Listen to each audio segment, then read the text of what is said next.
Just go right ahead, fellas. Yeah. Yes. So, All right. masculinity, we all agree that is needed, right? When we hmm Sorry, I couldn't hear you there at first. What'd you okay, say? masculinity, we all agree that it's needed. hmm And Yeah. my question, the follow-up question was, aside from lack of accountability, um, what else would you say contributes to this toxic masculinity? And I said misogyny, Right. and I said that because there are things that men can say that are totally that don't have to do with a lot of, I don't want to say don't have to do with like masculinity, but like have to Mhm. do with like, okay, it has to do with toxic traits Mhm. within uh masculinity. Like I don't want to say that, oh, because I'm the man, I'm better than my wife, or just because I'm the man, I have to do this, I have to do that. Mhm. Like I want to say that, uh like I especially want to say that, like in like with my partner, whoever I marry, I want to say that we put in 100 100. And I say that because there may be things that I lack that she's good at, or there may be things that she's good at that lack in. Mhm. Like if that makes sense. And Mhm. I just want that to be like our dynamic. Mhm. Like, hey, our child did something bad. Hey, you need to go talk to our child because and let them know that, hey, you did this wrong thing, but here's the reason that this is wrong, and you need to understand why you shouldn't do this again. Like it's Yeah. important to let them know why the thing's wrong, not to just say that, hey, this is wrong and you shouldn't have done this. Mhm. So where Would you does say, Stephen?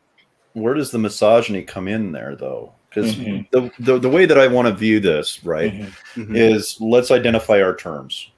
Mm-hmm. Because if we don't identify our terms, we might all be talking about something completely Right. different. Right. So let's take a look at the word toxic. What does toxic mean in this case? Toxic means a behavior that is less than desirable and usually has negative effects. Mm-hmm. Would that be acceptable to everybody here? But see, Yes. Okay. but that, you know what, Steve? That's why I asked that too. When you said the negative effects, that makes me think outcome, right? Yeah. And that outcome has more to do with how a person responds, not exactly what's happening to them. Meaning, Right. if Yeah. you, right, like you can say Yeah. something assertively, a person can respond, in a certain way, and someone can label that, Right. I'm not like, responsible for your behavior, but I am responsible for the way that I interpret it. Right. um, so when you mentioned outcome, Stephen, like what? That's the definite. That's the Webster. That's the definition of toxicity, right? Right. Right. So who's the ownership of that? Is that on a person? On Well, that's what I'm trying to get at here is yeah. that Mm-hmm. when we say something is toxic masculinity, Hmm. right? It's because they're trying to acknowledge that a behavior that we did is affecting someone else in a negative aspect, Hmm. when what we're not discussing is the reason why it is occurring in the first place. Hmm. Right. So let's put it into these terms, like it's considered toxic masculinity to be overly aggressive. Mm-hmm. Why? Where men are taught from birth to be aggressive. We're taught sports. We're taught, all of our games as children, as boys, were based off of war, battle, fighting, right? That's how we were taught. We were taught to be overly aggressive, Right. like Guilty. for all time. I'm Right. You know what I mean? guilty. Right. So when we get Yeah. into adulthood now, all of a sudden we're told that that's not okay. Well, which one Mm. is it? Right. Okay. So when we look at things, we can look at let's take sexual assault for example. Is that toxic masculinity when a man performs it on a woman, or is it you're doing something wrong in the first place that shouldn't happen? I find it hard to believe Mm. that that is a toxic behavior when it's a blatantly wrong behavior, period. Mm-hmm. Right? But we add on top of that a label that doesn't need to be there. Right. Right. Does that make sense? So Makes perfect sense. Yeah. the reason why I'm going down this pathway is because I don't think there's toxic masculinity. I don't think there's toxic femininity. Mhm. I believe that there's toxic behavior. Okay. Mm. That makes sense. Right. So because we can look at almost all things, right? There's my wife asked me a long time ago, what's the difference between men and women? Well, when you get down to the nuts and bolts of it, not much. We share the same traits across the board almost entirely. We both have the same level of patience. We have the same level of openness on as an average, right? Mhm. All the traits that we carry as men carry over into females as well. And everywhere in between. Let's say, we'll just bring into the argument here, trans folks share the same traits as other trans folk, and trans folks share those traits with us. These are broad universal traits that we all share. Interesting. But Yeah. no one is safe from these traits. Right. We all do them. So instead, Hmm. and this is what I talk about a lot, is instead of blaming the person, you blame the behavior. The behavior is the core problem of the issue, not the person. The person is a human being reacting to and responding to a stimuli, either past, present, or current, right? Mhm. So Does yeah, that go go ahead. in line? Does that go in line with who you are and what you do are two totally different things? Or Exactly. Okay. Right, yeah, Okay. because people are not inherently bad, but we do bad things. Right. You can be a good person and do a bad thing, or you can be a bad person and do a good thing. Right. Alexander Solzhenitsyn spoke to this really, really clearly in the Gulag Archipelago, where he said, gradually it was disclosed to me that the line between good and evil passes not through states, not through policies, but through the heart of every human being. Hmm. And in one small corner of evil stands a bridgehead of good. And I can't remember the other part of that phrase, but it basically says in the heart of good stands a landmark of evil as well. Like this is something that is clearly correct. We've seen women do evil things. We've seen men do evil things. We've seen them do good things, and we've seen men do good things. So to me, I attach toxicity to the behavior, not to the individual. Mm-hmm. So Another thing about it is, are you here to argue or are you here to find solutions? Because there's a big difference between that. And yeah, we can argue, we can have a discussion. We don't have to argue. We can have a discussion like we are here, to where we're exchanging ideas, we're trying to see where each other is coming from, and from that we can find a solution. Or we could argue to where we're just yelling at each other and there's no sign of solution in sight, to where we just yell and we're not listening to each other. We're literally just listening to each other talk. Well, the I can't remember who said it, but someone once said that the mark of a educated mind is one who can hold two competing different ideas in their head at the same time. So the more you read, the more you understand that perspective is not just one, right? Perspective, I think, if you look at if you look at the history of the word, I can't remember the word for that word all of a sudden. But Objective? no, it's the oh man, it's the history of where a word gets its meaning. I want to say the what? Is it the etymology of a word? Etymology, thank you. I keep wanting to say etymology, which is the study of ants. Right? Entomology. Yeah, Right. so etymology. So if you look at the etymology of perception, it requires more than one, right? And so Can you check your email, please? yeah, I'll check my email. Well, Yeah, go on. No. And it's so interesting that you mentioned there on a previous panel, there were a couple of people who mentioned relationships. They mentioned marriage and what it takes to maintain one, to get into one, to be successful in one. We understand divorce, we understand marriage, but I think the first part about marriage that I think collectively, as a culture or as a nation or as a people, that we must understand too, is that it is an institution, right? And when do you feel, because Steve, you're married, right? Or, Yeah. right? And David, you're not married, correct? No, I'm not. I'm married. When it comes to your masculinity in a marriage or in a relationship, let's just say in a relationship, right? Is it equal? Is it equal in a relationship as it relates to you living in your masculinity? Do you feel like you have to ever put it to the side? And if so, why? My wife embraces my masculinity, and supports it. Hmm. Like she makes me. I don't know how to put this. She embraces it in such a way that she makes me. Oh man, how do you say that? Vulnerability. No. She embraces my masculinity and the positive benefits that come with it. Okay. She teaches me how she needs to be loved Mm. and how she wants that masculinity to be translated through that.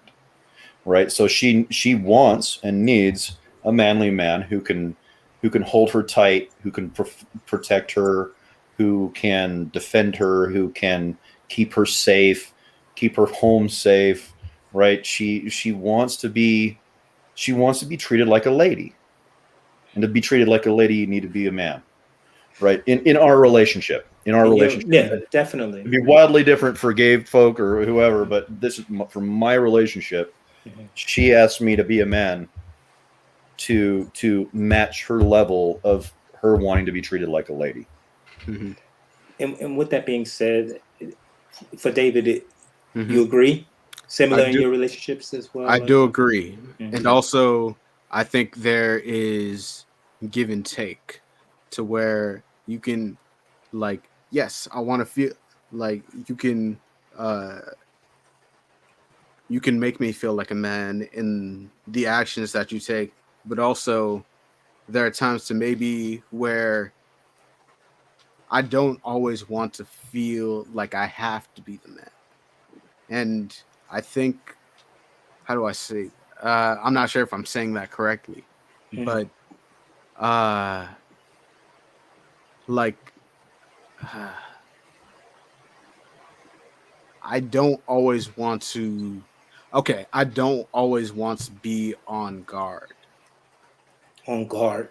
Yeah, like I don't always want to have to feel like I have to. I'm not sure if that's the right thing to say. Mhm. I don't always want to feel like I have to protect my partner, if that's the right way to say that. That's something we gotta definitely explore. I mean, because I really want you to go dive deep on that because I think, and the reason I asked that is because when somebody mentioned that when you look at suicide, when you even look at the lethality of the suicide, Mm-hmm. um, men lead that Mm-hmm. in our country, and when you look at the reasons for suicide, we see relationships, Mm-hmm. It's money. every country, by the way. Every country. Every country, okay, Right. every country, and we see. Lithuania at the highest. Mm. And we see relationships and relationship building, to be one of the problems there, right? And Right. so I'm assuming, well, I'm not going to assume, but it's interesting that when I speak to young men, and when I speak to any man, Mm-hmm. and they're having trouble in their relationship and things of that nature, I notice that we oftentimes get hung up on roles versus values. And I've always said that relationships and marriage, um, like me and my wife, we're equal in value, but we're different in roles. Would it And be roles and responsibilities? roles and responsibilities, the roles that we, from since we were young, grow up thinking, okay, for instance, you mentioned the provide and protect thing, right? Very Right. traditional. It's a very traditional, and most women will argue, they will say, yes, I want someone that provides and protects. Very traditional role.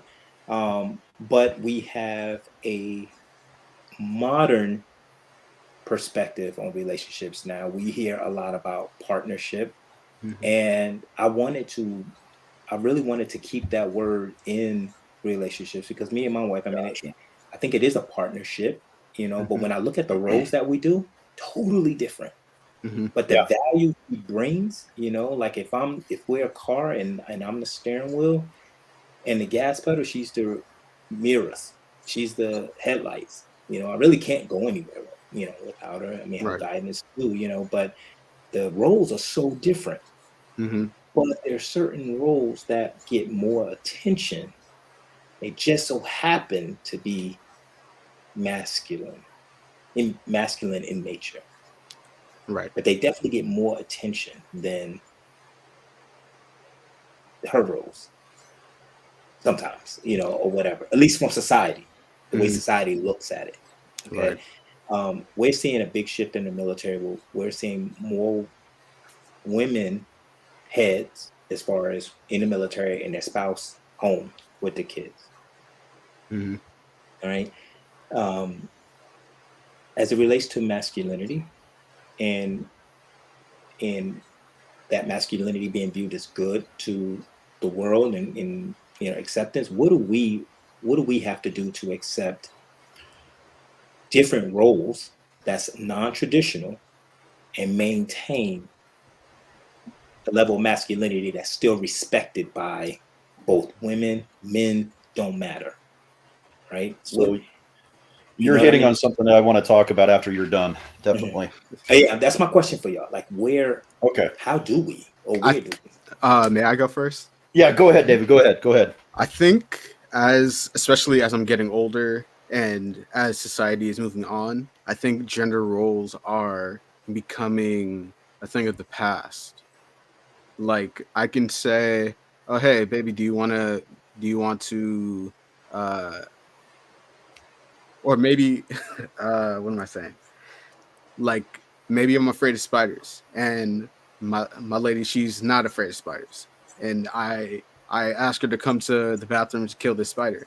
And then she does it and I say, "Thank you, baby. I really appreciate it."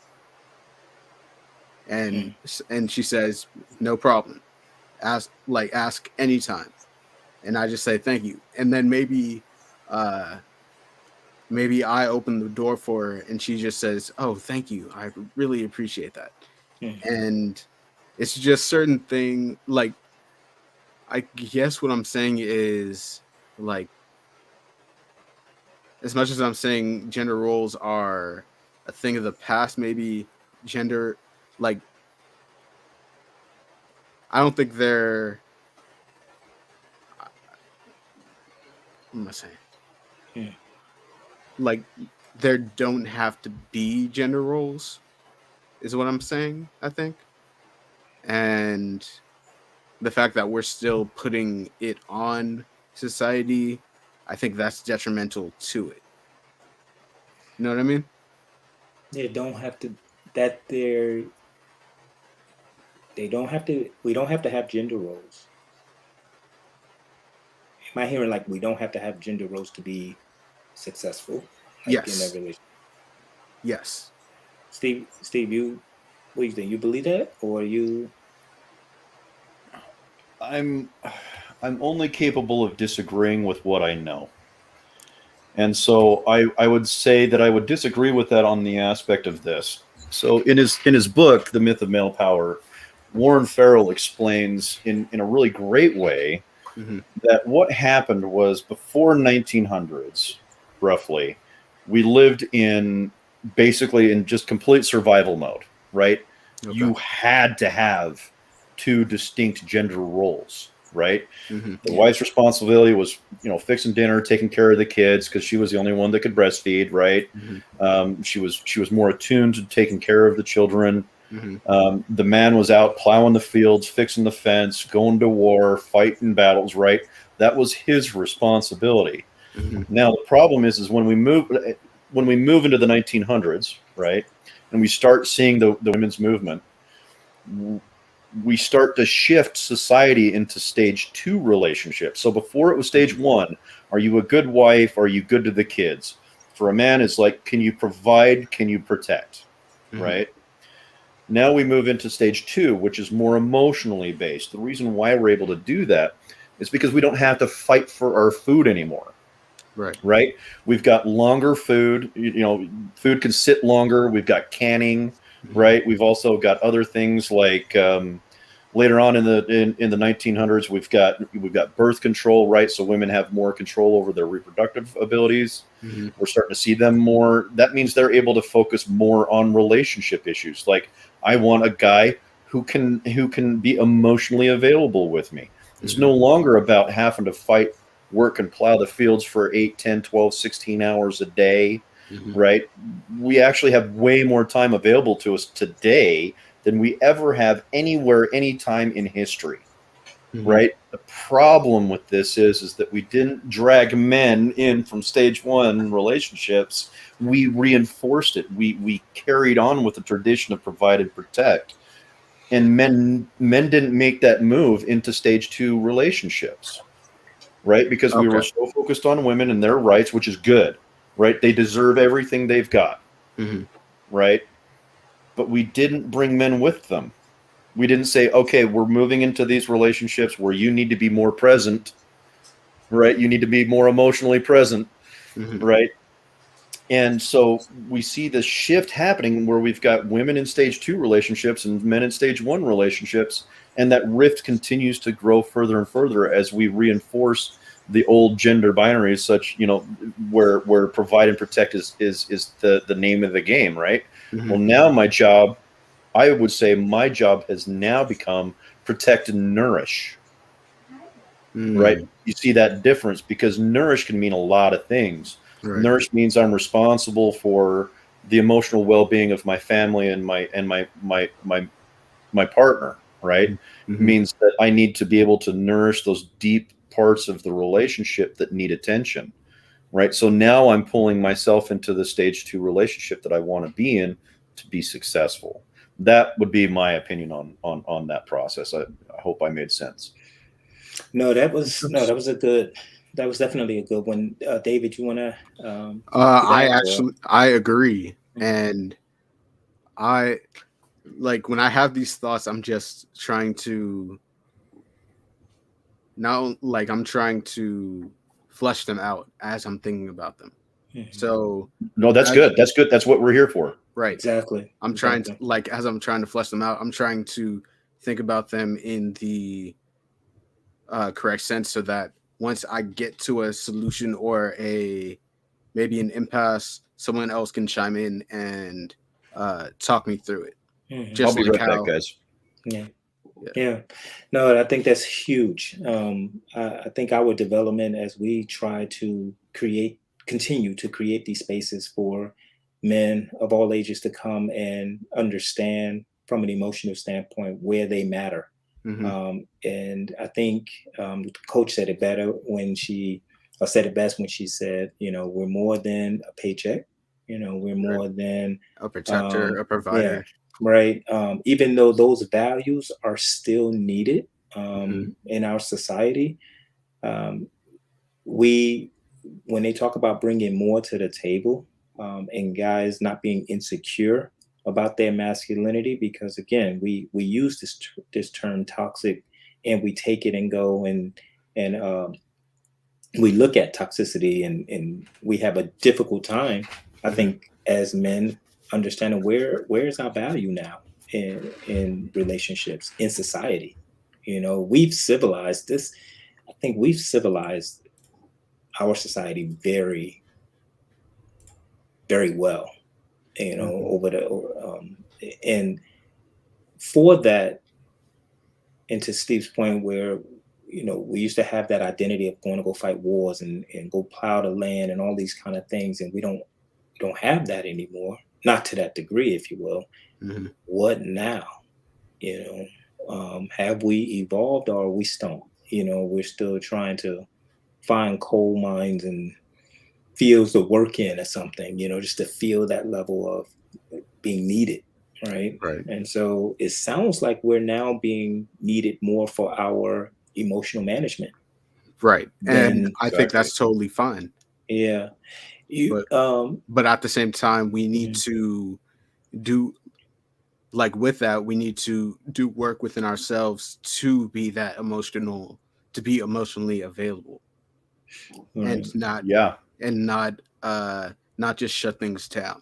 Like if my partner asks me, hey, I need to talk about what happened at work today, and and maybe she's talking and you're not listening, and you're just saying, oh, okay, yeah, but you're not, like, yes, she needs to, not only does she need to talk, but she needs you to listen so that you can chime in on and understand why she feels the way she feels. Can I address that?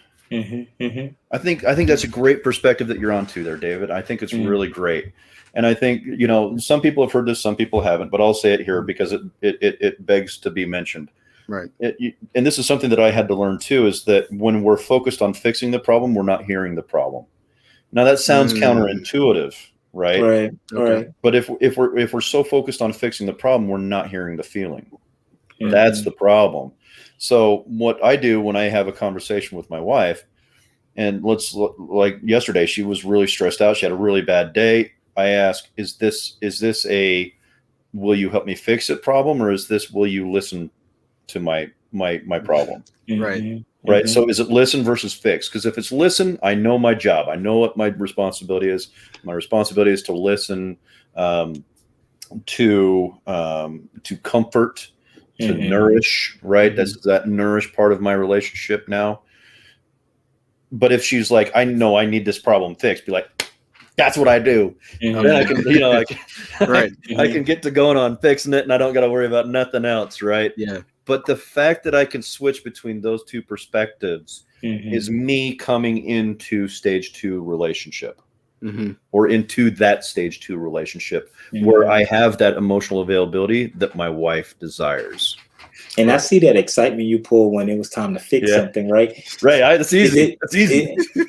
And is that a testament to not only you coming into the future, but also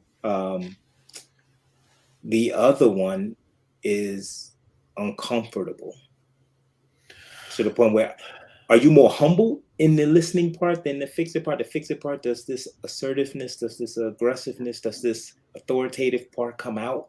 Like identity? So, The no, identity it's stuff? a light switch. Only the difference is it's not on and off.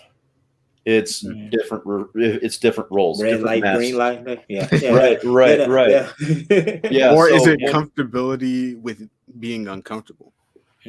I mean, that's a good question. I don't know the answer to that, but I know that I am comfortable having deep emotional conversations with my partner. Not a problem. As a matter of fact, I get turned on far more when I have deep conversations with my wife. Like I'm ready to take her right now. You know what I mean? Like that deep conversation breeds an intimacy in me that I cannot control. So I don't feel uncomfortable talking about conversations. Now I will feel uncomfortable talking about my feelings. Absolutely. Because I was socialized to do that. Now you mean uncomfortable with your spouse or uncomfortable to anybody? I'm uncomfortable with anybody knowing what I'm feeling. Got it. Right. But through therapy, through time and trial and effort, I'm starting to learn that I need to be able to be emotionally available and even to some degree emotionally vulnerable with the people in my life. So I can have a conversation with my wife about deeply feeling things, right? I can do that. But to me, one of the very few things that I think is distinguishing between men and women is that men love fixing stuff. Like that's our thing. It makes us feel useful. We feel like we're being useful to our family. We feel like we're conquering problems. We're getting stuff done for my wife or my family. Like I feel important. Right. I don't feel necessarily important or useful when I'm listening to my wife's feelings, but I do feel important and useful when I'm fixing the problem. The difference is when I'm listening to my wife and her issues, it's not that I need to feel useful. Now it's I need to feel like I'm being a part of a relationship that matters. So it changes the switch. It's not on and off. It's changing hats. I'm putting one hat on and taking the other one off. And you And sort of both of them are equally valuable. and you're sort of responsible for her response to that problem in the future, or if she, come home with a stressful day and she's like, man, let me share this with you. I love the idea of, all right, are you telling me with the intent for me to fix or to or just listen, Right. because I'm inclined to believe if she just wants you to listen, she actually already knows what to do. She just wants to make Right. sure, like, Right. what I'm about to go in there and do tomorrow, you're okay Right. with it, right? It ain't gonna Right, you're not gonna right, be yeah. shocked, like, why didn't you come to me first? Well, Right. and So that's making good. sure that you identify that too is really important, because there's been times where we're having a conversation and I didn't get the chance to ask that question. Right. So halfway through, I can notice her getting a little bit more frustrated than normal, and I'm like, I didn't ask the question. Then I stop and I'm like, hey, sweetheart, is this a fix it question, or is this a fix it conversation, or a listen to it conversation? And at that point, she'll be like, kind of both, or she'll say this or that. But then I immediately know what gear I'm supposed to be in, because until then I'm hitting fifth gear trying to fix it, and then I realize that that's not my role for this conversation. My role is to be loving, caring, emotionally available husband. Right. So is there any benefit to being emotionally unavailable? Does it serve any good benefit to society, to people, to works, to different works, if you will, to you name it, across the board? Because we have to ask that question, then why did it exist? There's a reason. It served a purpose in the past. What was that purpose? Because whatever that purpose was got us to this point today. So that means it had a value. It had a value, because we're now, again, more civilized. We have a lot of things happening in society where, more inclusion. Well, that's it, isn't it? It's we're more civilized. So if we're going, if all three of us, right? Let's say that we lived in a community somewhere nice. well, let's just imagine this. Yeah. We all live in an area, 1800s, right? We're all free men. We live in a much better country than the U.S. was at that time, right? But somebody is coming to threaten us, right? We all three of us, we have to go do battle. I can do a better job of fighting when I don't have to care about you. Yeah, that's true. I cannot get emotionally attached to you. Right. That and from military service, that endangers our ability to get the objective done. So up until the 1900s, we had a vested interest not to get to know each other. Because we didn't know if we were going to die. We didn't know if we were going to see you next week after this last battle. We didn't know. And it saves us and our feelings when I don't have to mourn you. Yeah. Right. So of course it was normal. Of course it was valuable, because it pushed humanity through 400,000 years of warfare, famine, and destitution. That's not where we live now. Right. We don't live in that society. We don't have to defend our country constantly 24/7. We can go to the store, pick up food off of the shelf. It'll last us 5 weeks to a year, right? We don't have to fight and struggle anymore. So what are we doing? Well, we need to be focusing on ourselves and how we can make our lives better interpersonally. Yeah, that's a lot to take in, for when you think of a man raising his family and raising them with certain values that he was taught, and the values that his father was taught and his grandfather was taught, and here we are today in 2022, and we're like, we have to now change. Some people are saying, yeah, you got to break those curses. Right. Whereas at one point in time, those curses not only saved lives, but spearheaded us into a direction of civilization that, people today, we won't even last back then. Right. No. I don't think we would even. We would starve before we even got to the fight.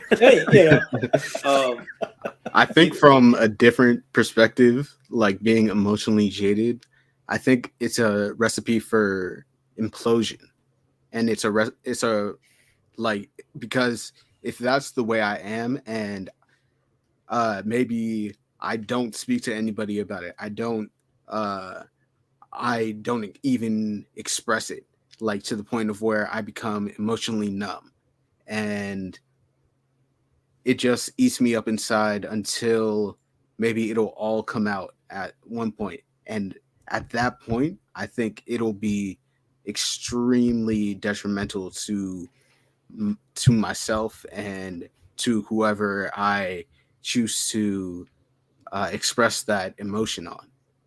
Yeah. Like, you And know what I mean? they gotta be emotionally mature enough too. Right. I mean, I, just so I you want to can bring feel this comfortable. up. Yeah. Look at this is really great example of why listening is so good. Listening is fixing in many cases for women because her emotional state is what is broken in that time. I love that you brought that up, uncharted territories, because that is a brilliant explanation of why it's important to make the distinguish I like to that she distinguish put between those two. I Love like that that. she put broken in quotations. Right, She's letting us right. know this is only temporary. I Like, think Right. for this I think day. she put it there because there are many words for that. Yeah. Like, you yeah, could be broken, you could be jaded, But you we could all be understand it. right. yeah, we You understand could be it, yeah. emotionally unavailable. Mhm, Like, I mhm. just Right. think that's the way that there are just different ways to speak about it. Yeah. Yeah. And it takes me back to one of the groups I was holding with these guys, and like I said, all these guys are military, right? So they've given their lives for a significant amount of time, and their perspectives are so different because in the military we still have this notion of provide and protect. Mhm. We still have this willingness to want to go out there and protect our fellow men that's Mhm. next to us. For the betterment of whatever mission that is that we have to accomplish, right? And Right. that emotional compartmentalization is really key, I guess, when it comes down to it, because again, what Right. is acceptable overseas may not be acceptable in the States, and what's acceptable on a military installation may not be acceptable in a in the civilian sector, right? Right, So, because in one sense it could be life or death, mhm. and in another sense it could just be, okay, we're not going here to eat, we're going somewhere else to eat. And the thing about it is like that turn on and turn off. Mhm. That's the part I think that's what we're seeing men struggle with. When I watch YouTube channels and I see guys going, and I can see the passion on them, and I can see them going in like, no, I'm a man. You're not about to tell me that I have to change something that comes natural to me, right? Right. And we have to agree that it's men and women saying this, right? That hey, we need to Absolutely. evolve in some right. in certain ways, right? But then we have certain jobs, like I ran off the top 5 professions where Still they tripping need, about that. Still Yeah. tripping about that. Yeah, they need you to be unempathetic. And honestly, I mean, you can call it healthy narcissism, but when I saw a surgeon in me, I was thinking like, wow, if you're going to open up my chest cavity, I do need you to be a little narcissistic. Right. Just a little bit. Right. But Well, and the problem too is that when we look at what you're exempling right there is, one of the problems, the misrepresentations of masculinity is that we've heard a lot of these stories about, well, men hold more positions of power, men hold more positions of authority, blah, blah, blah, blah, blah. There's more men in Congress. Okay. You're taking 1% of 1% of 1% of all men in the country and assuming that we all apply to that. Sorry, most of us are freaking broke. yeah, Most of us don't have that that power and is authority. facts. right. Yeah. That's so Right. real. Most of us don't have the Yeah. ability to have that much sway over society. Okay. Yeah. I go to work, I make money, I bring it home. My Mhm. wife goes and buys food, or, and my wife works too. So she's, she's doing all those things too. But like you can't take a very small group of narcissistic pricks, right, and then apply them to all of us. It doesn't work that way. I'm sorry. I'm not going to allow that conversation to happen. It has Right. that influence, right? Yeah. That 1% Right. has a tremendous amount of influence. And Oh, absolutely, honestly, yeah. that's who we strive for. Honestly, I think when we see somebody like Kobe, and let's just say you love playing basketball, and we see somebody like Kobe, rest in peace. But when we see Yeah. somebody like him, envision ourselves like him. Mm-hmm. President is male. We probably envision ourselves to be like him. Like, what did it take? I know in the military, I see a general, I see a colonel, or whatever. I'm like, oh, it's pretty nice, you know. And you start to, you start to emulate different characteristics. Like, oh, you got to do this, this, and this, you know. So that 1%, that one general on that whole entire base has that type of influence, you know. And so That's why being the example is so important. It is. And so we, now we're changing times now. Again, we're talking about mental health at a crazy level, to the point where most people, that's in their vocabulary now.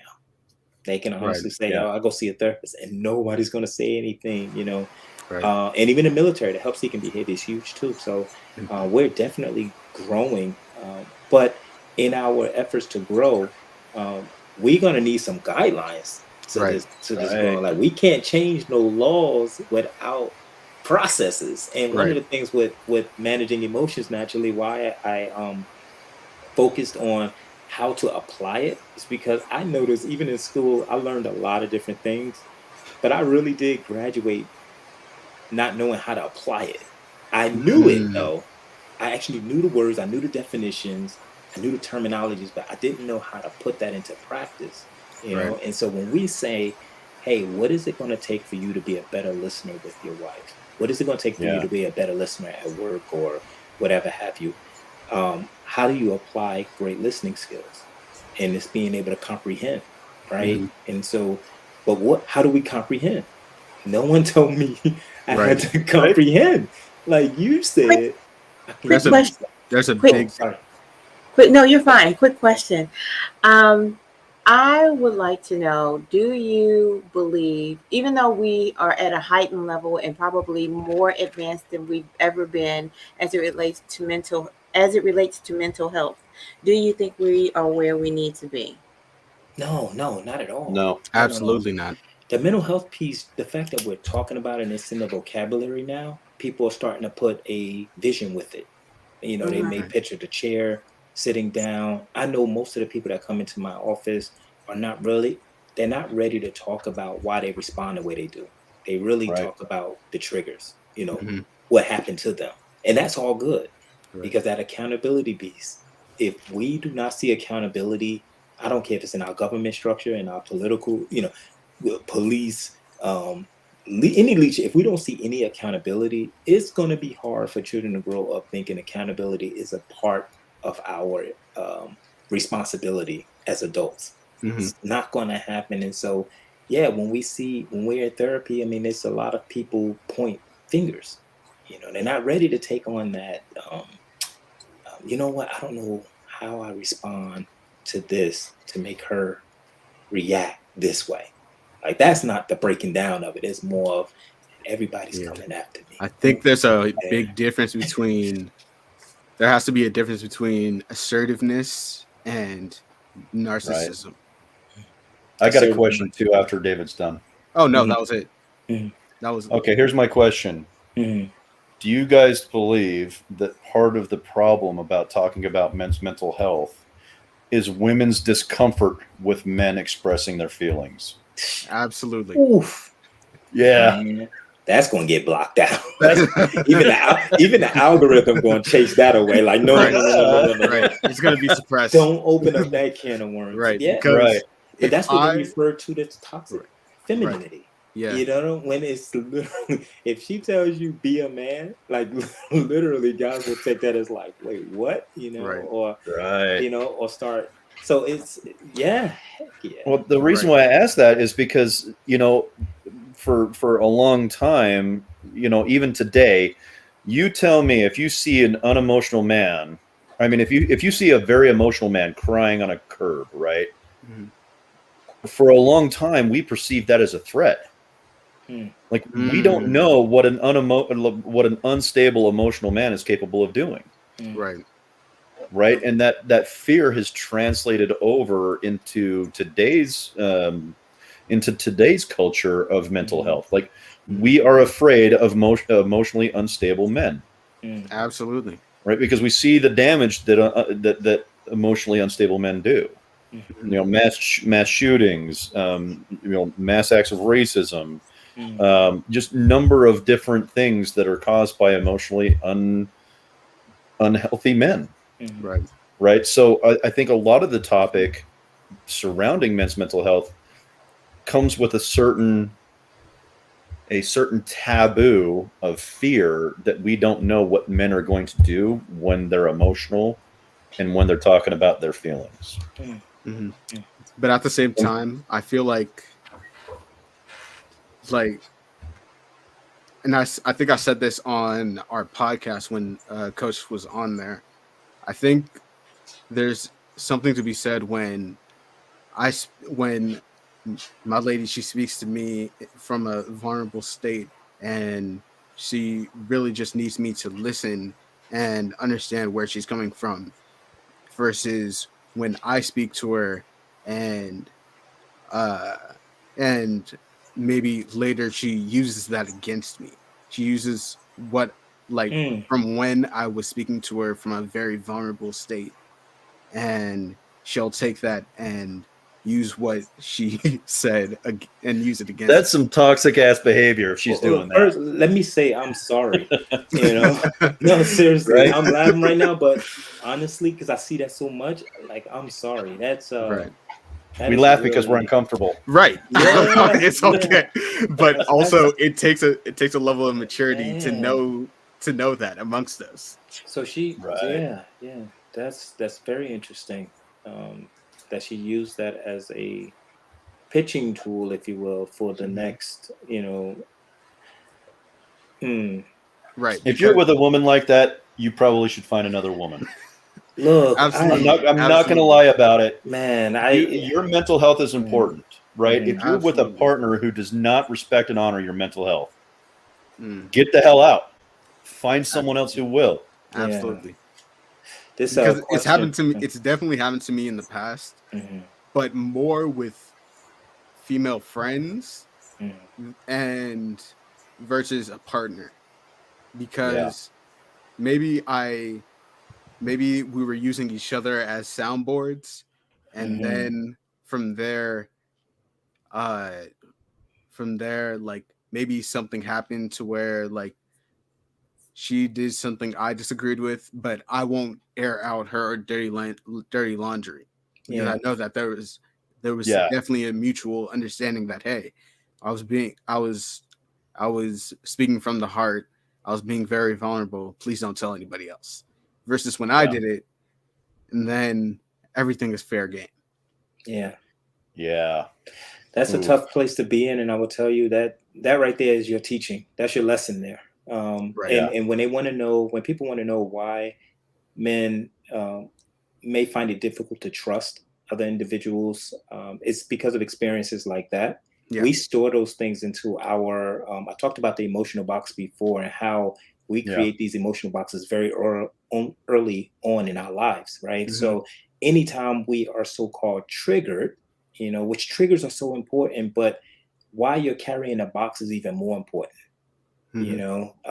and we must understand that we will not be so triggered if we did not have the button. That button has to be desensitized some way, shape, or form. Hmm. Okay, Yeah. so I've raised this question or statement before where we look at the act versus how I respond. Why am Right. I responding that way? There are certain things that's in your box that's not in my box, David, and same for Right. Steve, right? You may react certain ways, and I'm like, yo, why you tripping? That's not even Hmm. a big deal. Right. That's only because that's not in my box, but it's definitely in your Right. box. So I can't even come out Right. and say that, right? Hmm. And And, it has to and do with experience.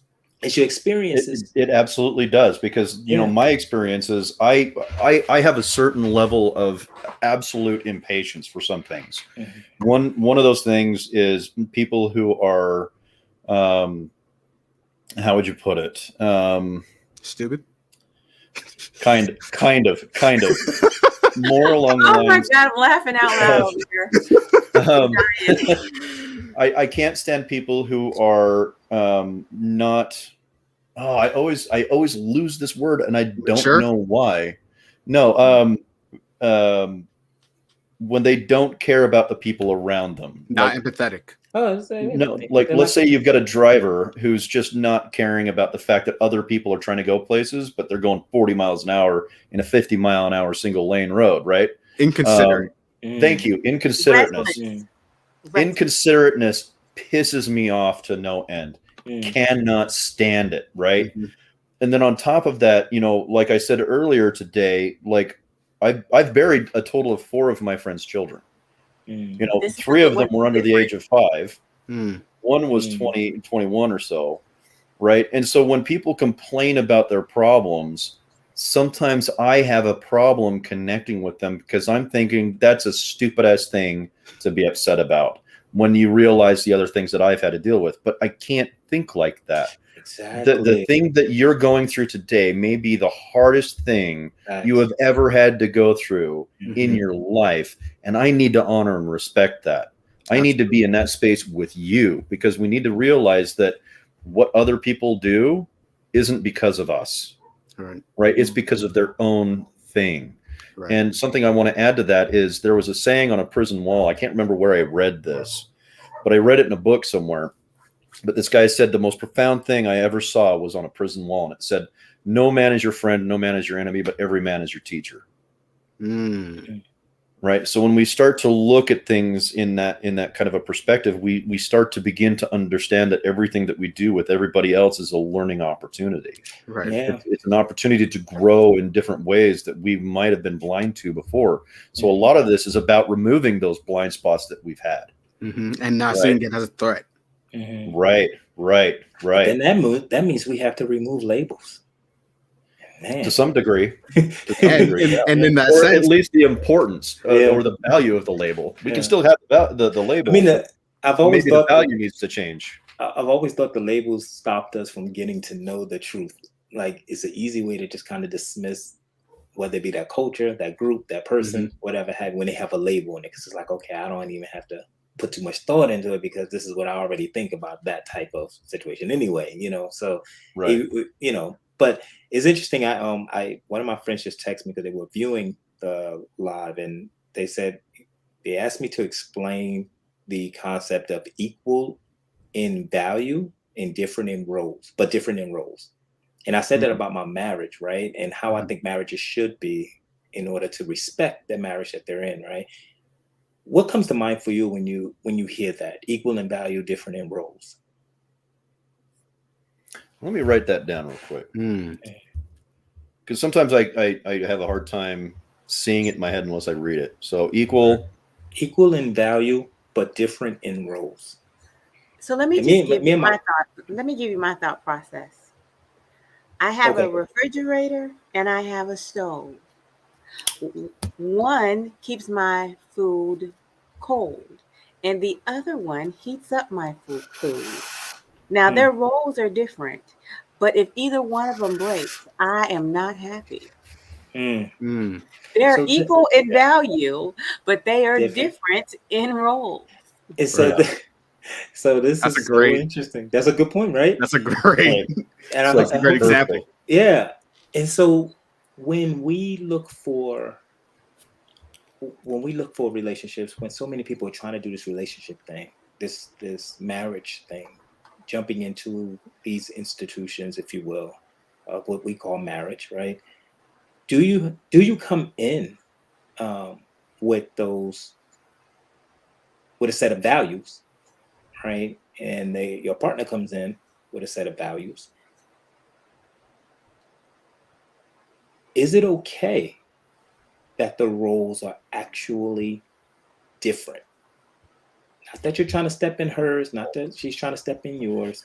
Can you respect the fact that the roles are just different? Yes. I think absolutely. You think so? As a matter of fact, it has to be. It has because to. Okay. Right. Like if you both share the same roles, I mean, why are you there? Right. You know what I mean? Like, I was going to get gross with my example, but I'm not going to. but I was gonna say preferably I like to be on top. You know what I mean? Like, but to get to the base. You see how we do. Look, this is where it comes. Yeah. we know. Right.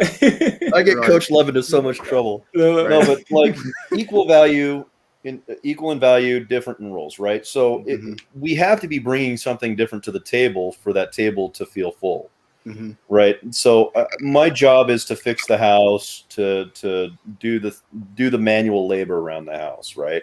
My wife's role might be to do laundry and to do dishes, right? If all of our roles are the same, we're going to dread the thing that neither one of us are doing, right? So one of the reasons why a lot of relationships fail is a lack of distinct role definition, right? We are confused about the role we play in our relationship. So my role in my relationship with my wife can mean this, and this, and her role is this, and this. But what happens is they overlap and they take up the space between. They take up the empty space between. So now we have an actual completed relationship. But if we don't, then there's a whole bunch of gaps that are missing. That means stuff's not getting done, stuff's not being addressed, and stuff is going to get missed. Right. Let's talk about this idea of completion, because you can complete the relationship, but you're not completing the person, and those are two different things. Oh yeah, you're coming in 100%. I mean, that 100 that you spoke about, David, that is 100% true. I think you're coming in as a whole.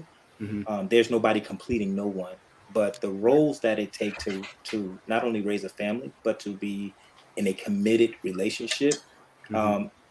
I noticed in the military that the military is less than 1% of American population. That's all the armed services put together. We're less than 1%. That means 99% of America won't do or can't do or choose not, whatever, that we don't do. But it is an institution. Right? When you look at an institution of marriage, just like the institution of military, there are rules, there are expectations, there are values that are expected.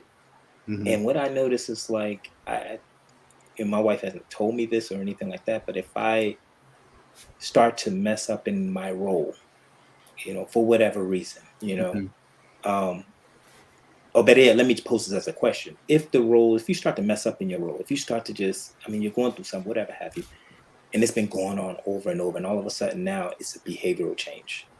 Okay, you're no longer fulfilling that role. Do you feel that the reason we're seeing significant amount of divorces or a lot of disruption in marriages, unhappy marriages, even though they're married legally, but they're unhappy, do you think the value that is lost, or the roles that are lost, the roles that are lost in that person, is that justification for like ending that relationship, walking away from that relationship? And I bring that up because it shows 77% of divorces are filed by women. All right. Now, on the outside, may look like, okay, men want to be in a relationship.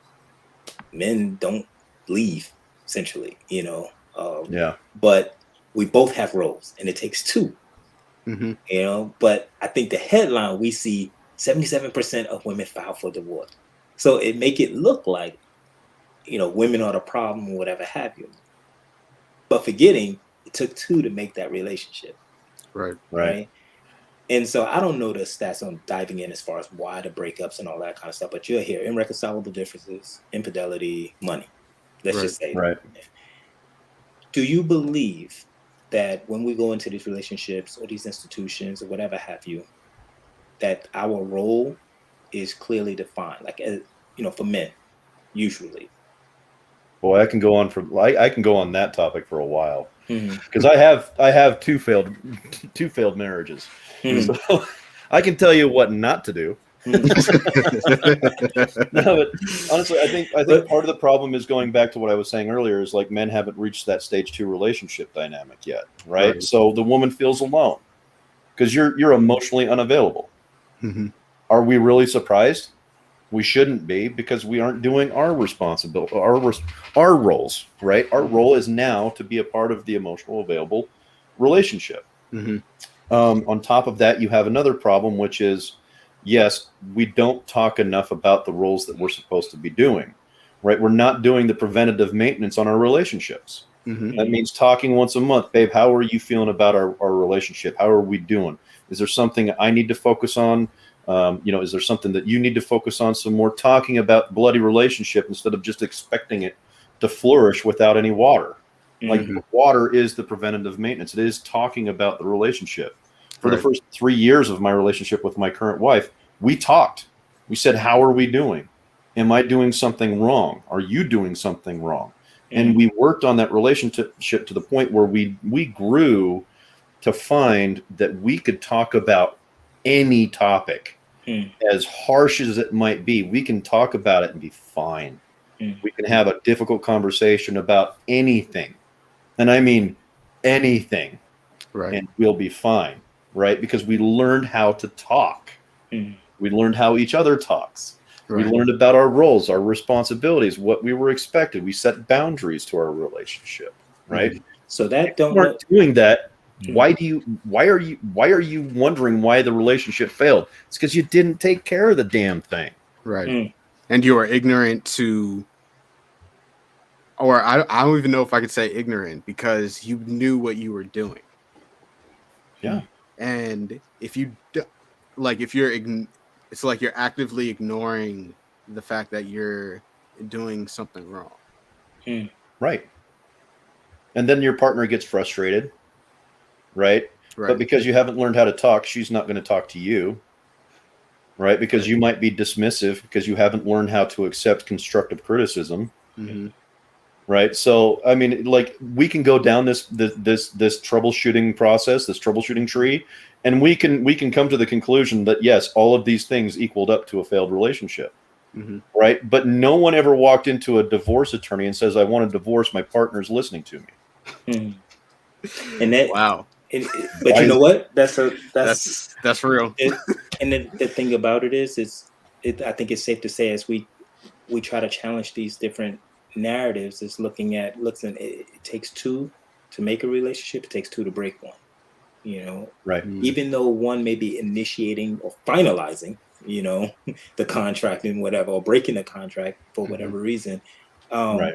I think that's where we as men start to become more genuine in our approach, even with marriage, and understanding Right. that we can't go off those buzzwords of 77% of divorces are filed by women in America. That must mean You know what I women mean? are horrible.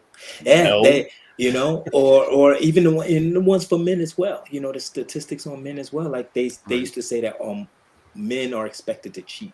You see that a Right. lot until you do this. You start reading the studies, and they show that Right. men cheat 26% and women 24% or 23%. It wasn't that much of a difference. Right.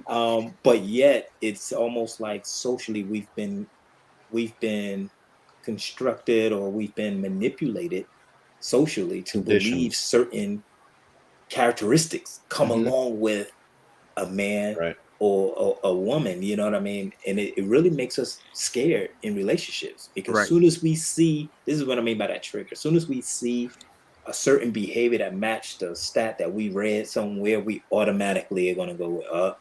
Mhm. Know where this is going, and it's going to Right. cause you, because that's a trigger, it's going to cause you to respond a certain way. Or It's just flip like, it. oh, flip You it, said yeah. you Yeah. said 77% of women file for divorce. Instigate divorce. Yeah. Right. Flip it. 77 of women are caused by men to file for divorce. Say that again. 77% of women are caused by men to file for divorce. Like I would say, changing. what are like you trying to say changing- that 77% of divorces are caused by men not being attentive to their Yes. marriage? Yes. Hmm. Like it's Possible. It's just Yeah, like flipping yeah. the So language. just FYI, that's how I took that statistic. I was like, 77% of us said, I got to get away from you. No, Right. see, no, Yes, But exactly. see, Coach, That's see exactly how. But that's what it. No, because that's what they call women of like not taking accountability. See, that would have opened up a whole nother can. Yeah. No, I don't say that not taking accountability. Matter No, of no, no. fact, it I'm might talking be about the way taking you. accountability. And No, see, I'm talking here's about the where way we are. I'm talking about the way you phrased it, right? The way you phrased it. When you Oh. said you immediately went to the men, because they will say a lot of times Mhm. women don't take the accountability, right? So Right. but I just want us to be more empathetic about relationships and not give the outcome so much power, because it's generated. I always say marriage is about love, divorce is about things, is that Yeah. we tend to, when we give it that type of power, honestly, I think we plan to fail. Like Right. it's almost like We do. we know this is going to happen, Mhm. and it's How many like, relationships do you get in and you're like, you immediately from the first of it, you yeah, start planning on what happens if it fails? Like there yeah, was at one point in my relationship with my current wife where I noticed that we were doing that. And so what I said is like, I am banning any conversations about this relationship not working in the future. yeah, Mm. And one of us would make the mistake, and then the other one would be like, no, shut your damn mouth. You don't get to say that. We're Yeah. not doing that. yeah, Right. So the only conversations we ever had were about the relationship succeeding. Mm. Wow, surprise. We've been together for almost 8 years and married for 2. Mm. I mean, we're successful. And I love coming home to her. I am not the kind of person that enjoys your company. Mm. Okay. Mm. I come Love it. home Love it. every day so excited to see my wife. Mm-hmm. Mm-hmm. That has never happened to me in my life. Yeah. Mm. Right. And I think part of the other reason why marriages fail is because first of all, we don't talk to each other. Second of all, we don't feed or do preventative maintenance on our relationships. Mm-hmm. But also the other critical aspect of that is, we're not present in our relationships. But even more than that is the way that we explain the value that we place in our relationships as well. Meaning, I put more value on me making more money. Therefore, I should get more privilege in our relationship. Right? That's a bad mistake to make. Your Okay, wife is in instead here of doing the work. She's doing all this work. She's doing the laundry, feeding the kids, cleaning the house, making this house work. Mm. Right? And she probably goes to work. Right? So just because I make double what she makes does not give me more privilege than her. Right? This is 100 and 100, right? This is a relationship of equals. Mhm. Why am I telling my wife that her time is not as valuable as mine simply because my money is paying the bills? It's not the way that this should work. Right. Right? I am playing one role. She's playing the other role. Mhm. Together we make a house that functions, and we need to respect our partners and their efforts when they come up for that conversation. We can't just say, well, because I make more money, I'm more valuable in this relationship. Right. Don't. So It's that- bad to make marriage So a or any question. relationship yeah, that's a competition. go ahead, Coach. Sorry, go ahead. I have a question for you, fellas, because a great deal of my friends make more money than their husbands. Yeah. Yeah. A great, and I will tell you a situation that many of my girlfriends are in. They make more money than their husbands. They do more work at home than their husbands in the same way. And so I hear this concern because at first it was like what Steve was saying. Well, I make more money, so I have more privilege. I have less responsibility. But a lot of my girlfriends, they are making more money than their husbands. They have a higher level of education in some cases, because I have Mhm. several friends who have doctorate degrees Yeah. than than their husbands, and they're still doing laundry and picking up kids and Yeah. all of that stuff.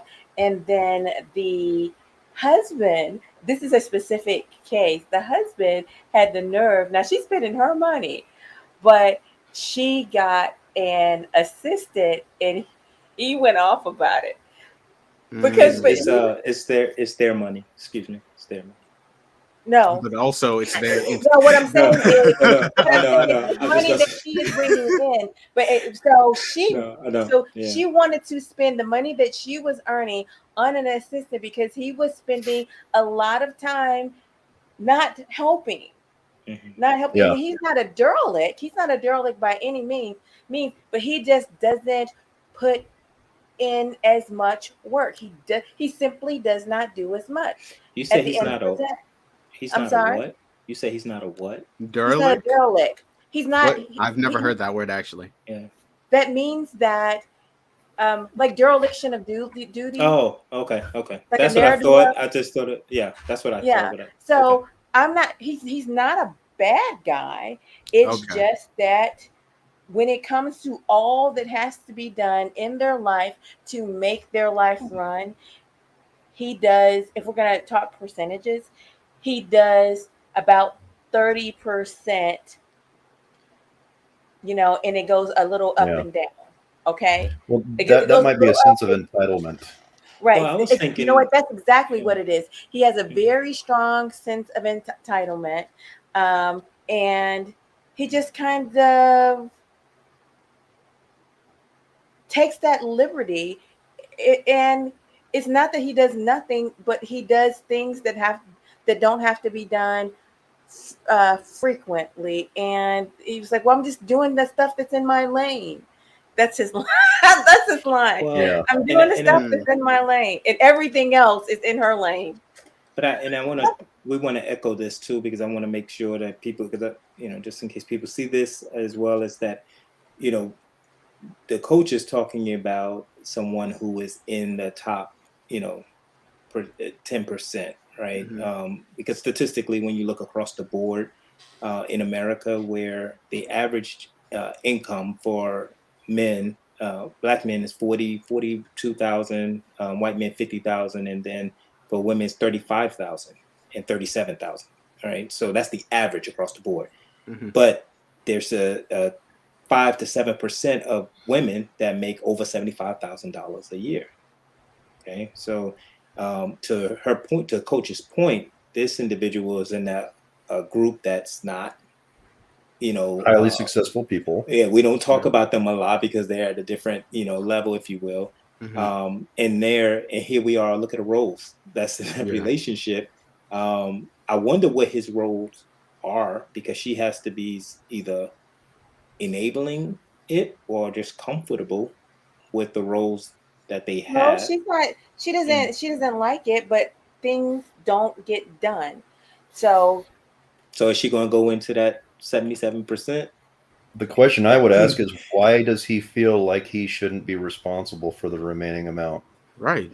Like, what's going through his head where he doesn't feel like he has the value in the relationship that would invest his time into continuing its viability, Mm. Or right? you So think that your if I don't value is feel too loved, high. I'm or sorry. or you feel like your value is too high, if I don't feel like I'm valued in my relationship, I'm not going to work hard at it.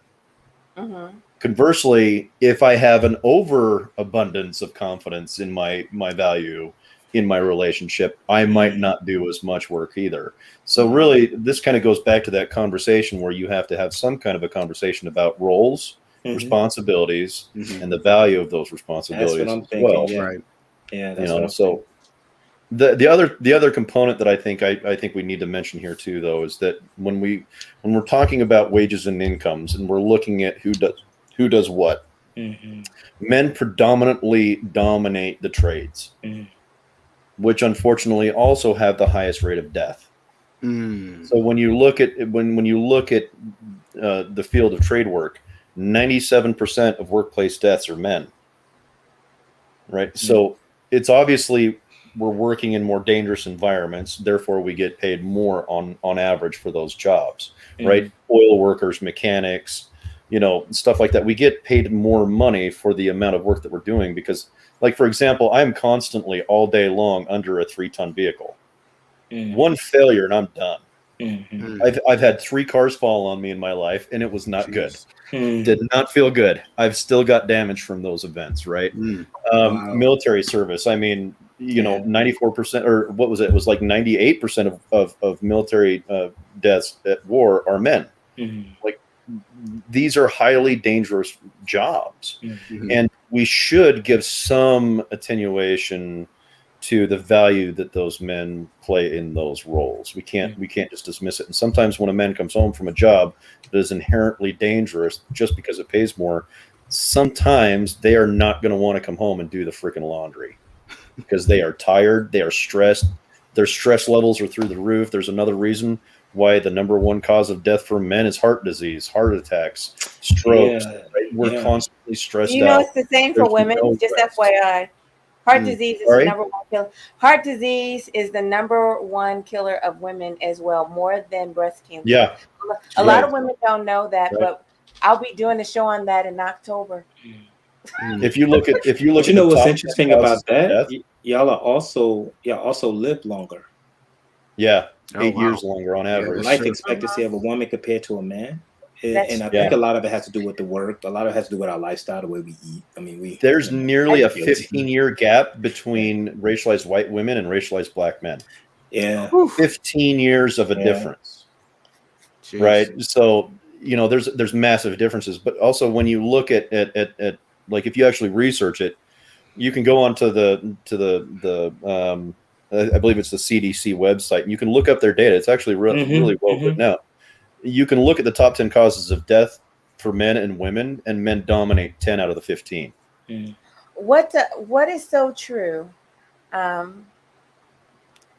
Yeah, I she want, needs to say what's so true. I want to know what she's talking about. yeah. And she's been given some great input, and I really like Right. She I brought like her some- input. Yeah. Sarge is putting in some really good input too, so I'm really glad to have these two. Yes, I need yes. to address something that she said. She said, Steve, as you mentioned, we have evolved into a level 2 in the way that men and women have evolved. Sorry, Steve, as you mentioned, we have evolved into a level 2 in the way men and women have evolved.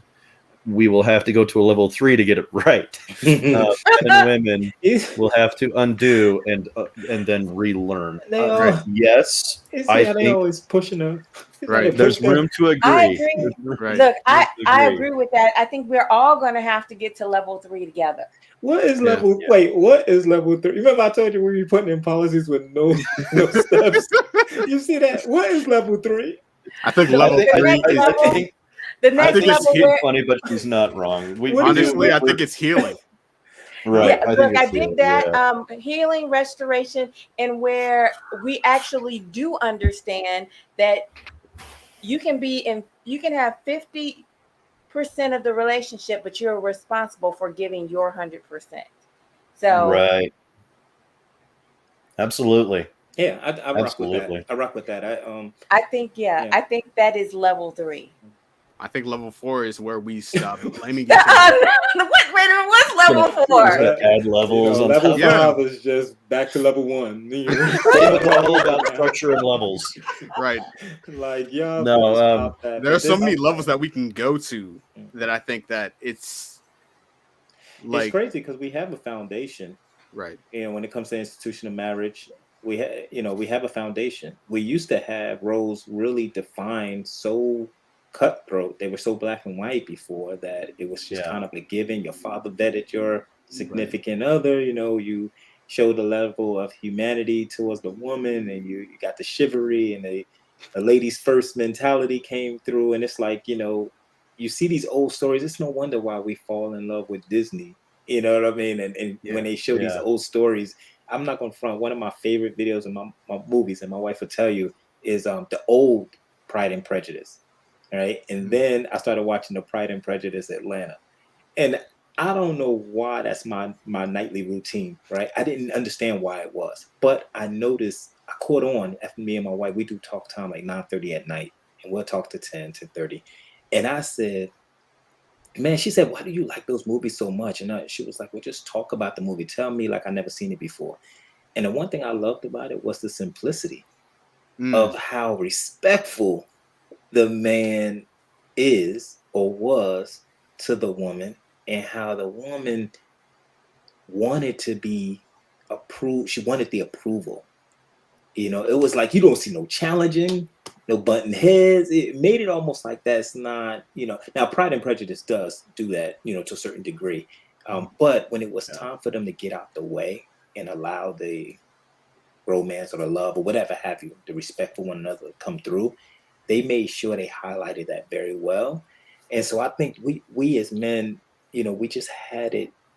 I guess we just thought we had it figured out, you know. And the more I think the more we evolved, I think the greedier we became, you know. And whether it be money, whether it be access to women, to things that are relatively simple, you know. The young boys I'm working with, they literally they talk about stuff that I didn't talk about till I was like I'm only Generation X, you know, but Right. they are already exposed to so much more because they have access, you know. Mhm. So Yeah. it does cause us to respond totally different. That's why that emotional management piece is so important. Like, Mhm. yes, emotions are important and they're valuable, but you got to protect them. And the way that you protect them is you have to manage them. You know, you Right. have to manage Yeah. them appropriately. Mhm. And I like the natural aspect because we're not using no medications. We're not using all this other stuff that make you rely on it. We're saying, no, you got to use your own critical thinking. You got to use people, you know, intergroup contact. You got to be able to connect with other people, women, men, have these connections, Mhm. get these values, learning, you know, get the big L, the lessons, not the Right. losses, you know, and then grow from that. Now you got to implement it because if it's, Right. I used to say, education is not education if you don't apply it because we learn so many different things in life, but if you don't apply it, you cannot say you're educated in it because the best education is experience. Right. So if Yeah. you're not applying it, you can't sit there and say, "Oh, I know that already." No, but do you apply it? Mhm. You know, it's not good enough now to just know something. I mean, that's Something you touched on there, yeah, no, Dr. I Lay, yeah, is that when we're talking about when we find solutions, you said critical thinking, so it kind of piqued mm, my ears. Is there's this thing called first order issues, right? So the Socratic mm, method, getting down to the bottom of the barrel, so to speak, to find the true problem. Because a lot of relationships, you know, they'll talk about the problem and just assume that the solution is this thing here, yep, but you haven't actually figured out what the real problem is. exactly. Like Mhm. you like if your husband is like being lazy and drinking beer all day and not doing anything, not working, you know, him getting a job is not the solution to the problem, right? Finding out why he's depressed and drinking and not Hmm. wanting to engage in life, that is the first order problem, right? Hmm. Mhm. What is Yep. going on down below the surface level that you can see? Now, when you get to the very bottom and all of the why questions are answered and you have no more left, Hmm. that is the cause of the problem. Right. Until you reach that, you're just putting band-aids on top of band-aids on top of band-aids, and stuff is not ever going to get fixed. So when you're investigating your relationship with your partner and you're trying to get to the bottom of a problem, get to the bottom of the actual problem, not just the solution to the problem. Because the solution more often than not is going to cause more problems because you never fix the underlying problem in the relationship in the Yeah. first place. Yeah. Right. And to your point on that, when we look at the behaviors, we can literally chuck that up to a cry for help. If you Right. start to see behavioral changes like that, Mhm. something is up. And I think to your point is where that communication comes into play. Right. And so that's why I say it takes two to make a relationship. It takes two to break one because if his behaviors look like that, and let's just say it scares the spouse, and she doesn't know what's going on, she says, "Man, I don't know what's gotten into him." You know, kind of thing. We hear those terms or whatever. Just start Mhm. freaking out and all of this, and it's like, man, that is literally a cry for help. You know, if we Right. see somebody, I think for when it comes to suicide, we say, man, you see someone these different behavior patterns you look for. You know, Mhm. even though statistically we see those who commit suicide really do not give off any sense that they are about to, Yeah. do that Right. because most of the time they are at peace with death, and that's scary. They are Mhm. at peace with it. But when you start seeing these behavioral changes like that, even in yourself, it is a cry for help. Whatever Yeah. we suppress comes out in the behavior. That's how you have Right. to look at it. And so it's like, man, there is time to process. And I think in the panel, people mentioned journaling. That's the huge. I still do that. I still journal to this day. I can't Absolutely. believe I still do that. But it is so cool to really process your feelings and your emotions so that you can see throughout your week, hey, what kind of things am I suppressing? What's bothering me? Because yeah, once it gets to the behaviors, we pretty much are looking and thinking as therapists, we're like, wow, they're already needing the behavioral change. The processing of communication and talking and getting to that's going to be hard when that behavior has now become a part of their lifestyle. Because in order for it to become a part of a lifestyle, we look at it as, belief. If you believe that you are no good, let's just say, oh, I'm not worth it. That is, I'm not good enough. Let's say that. I hear that a lot. If you believe you're not good enough, you got to understand that the behaviors have to match that, because something's got to validate that. Right. So Right. what do people who don't feel like they're good enough, what kind of behaviors would they show? And so when you start Well, seeing them type of behavior change, it's almost like, wow, that something's up with them, something they need to get out. What do we do when our partner won't open up to us? Man, I see that a lot too. Yeah. I think we need to. Honestly, I think trial and error, because if you're not going to, and when I say that, I don't mean just badgering them until they tell you. I think finding different ways for them to, or finding different ways to ask them, like, hey, is anything bothering you? Or if that doesn't work, hey, did anything happen today? Or how was your day? Like, maybe the solution is them just telling you about their day, just like that whole communication dynamic. Or How about, but I'm taking it like that is a recurring behavior. Like they may have brought that into the marriage or the relationship. yeah, is this the baseline, or is this an aberration? When we see stuff like that, like I'm not used to communicating, we don't attack it early. That's the thing. And so when it's already to the point, bottom line is they got to learn a new behavior. It's about behavior change, and they got to trust that process. That's why intervention specialists is so important, because if you accepted them like that at the beginning, they pretty much are looking at it like, look, you knew this without me telling you. You actually knew this about me. But when you include an intervention specialist, somebody who's not favoring either side, they can kind of see it and help you and coach you along that process. Right. That is the plus. That's why I say mental health do have to become a new lifestyle. Like right now it's a buzz, but it has to become a lifestyle thing. Like going to us is like literally going to a physical therapist because you got a shoulder injury. Right. You know what I mean? The first gotta line of defense. And that's okay, because that's prevention. And it doesn't have to be defense. I shouldn't have said that. No. I mean, I like taking accountability for it. Like I like taking accountability for what their issue is, and it sounds weird to say it that way, but let me give an example. And I think Sarge is kind of touching on it here. He says no trust from previous life experience. It's possible. Possible. Oh, but what if it's you? What if it's you? Right. So what I will do, okay. Like, or maybe you've done something to harm the trust that she can come forward and talk to you. Right. What I would do in that case would be say, look, I know that something is bothering you, and I know that you don't want to talk to me about it. I just want to take I want to take accountability and responsibility for anything that I did that made you feel like you can't come and talk to me.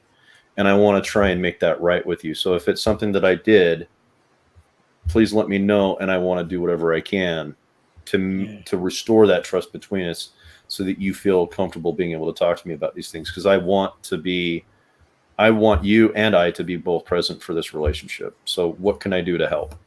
So this is in relation to, you see a behavioral change. It's not that you make them like this, right? Right. Okay. So the reason why I like this is because if I did do something, I'm taking accountability for it. If I didn't do anything if I didn't do anything to cause it, human beings, being the glorious things that we are, we like to tell people that they didn't cause the problem. Right. So if I'm like, hey, blah, blah, blah, blah, blah. And she's like, no, it's not anything that you did. What did I just learn by that statement? One is I learned that there is something going on. 2, it wasn't my response. It wasn't my fault that she's behaving the way that she is. Now I know I can move forward and say, okay, what can I do to help you move through this?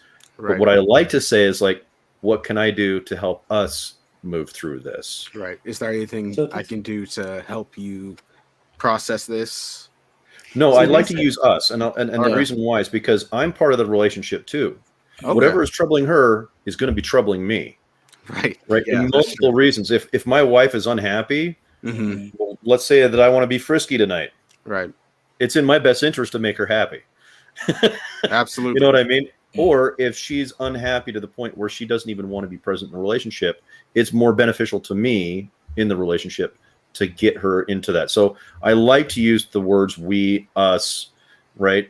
Because it allows her the opportunity to feel like I have a vested interest in this relationship moving forward, Mm-hmm. and that she can trust me. Right.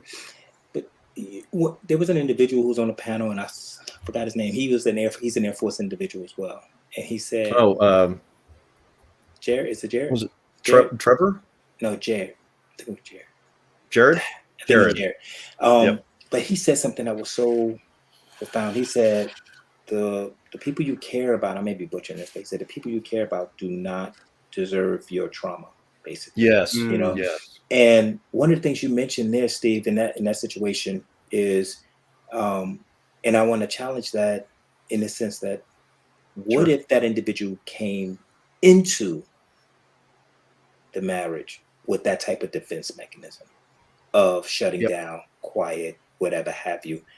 You still got on the knee, you still married her, Mm-hmm. you knew this, right? Right. Would you still say it's because she doesn't trust you? Or would you No. then say, hey, thus that means, you're not taking Right. accountability for it, but your conversation wouldn't be, and correct me if I'm wrong, but the conversation wouldn't be, hey, until I take accountability, I want you to learn to trust me, whatever have you, right? Yeah.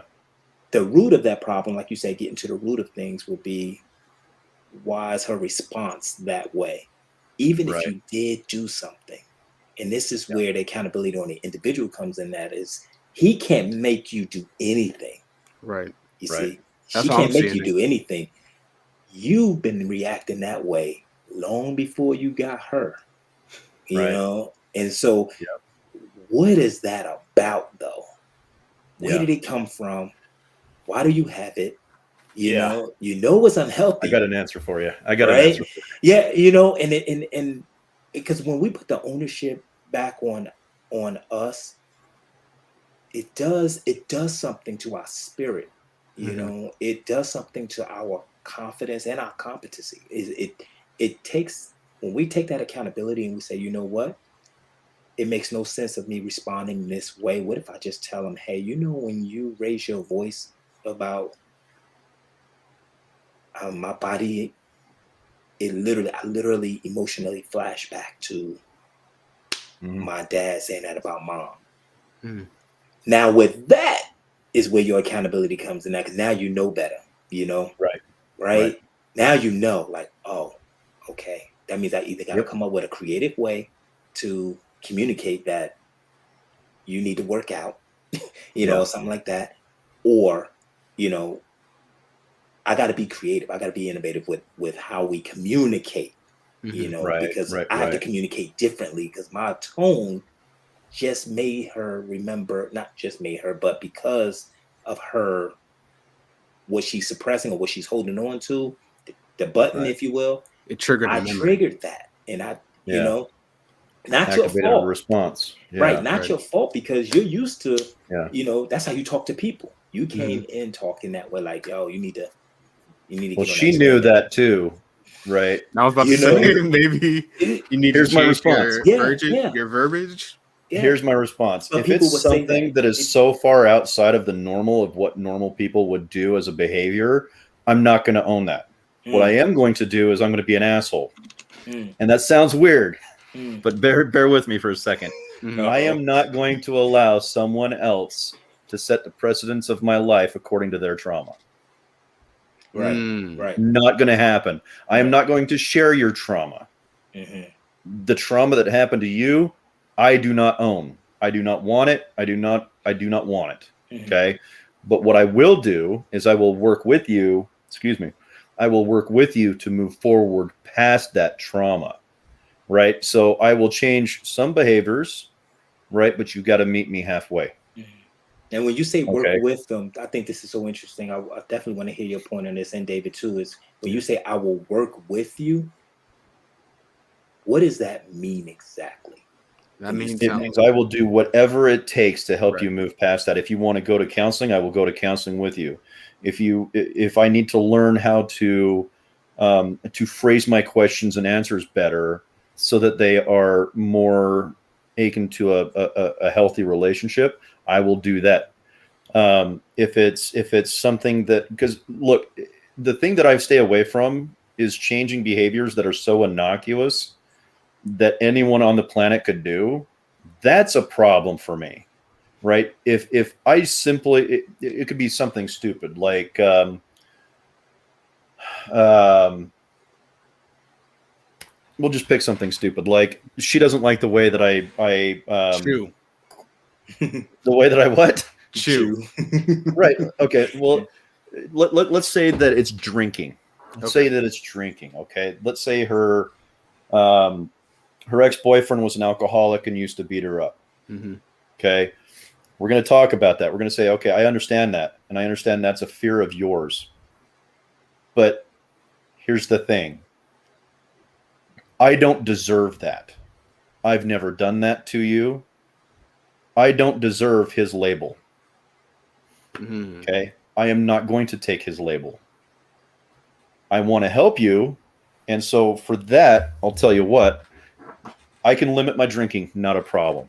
Okay. But I'm not going to quit drinking because I am not that man. I did not do those things to you and I don't deserve that label. I am not an abuser.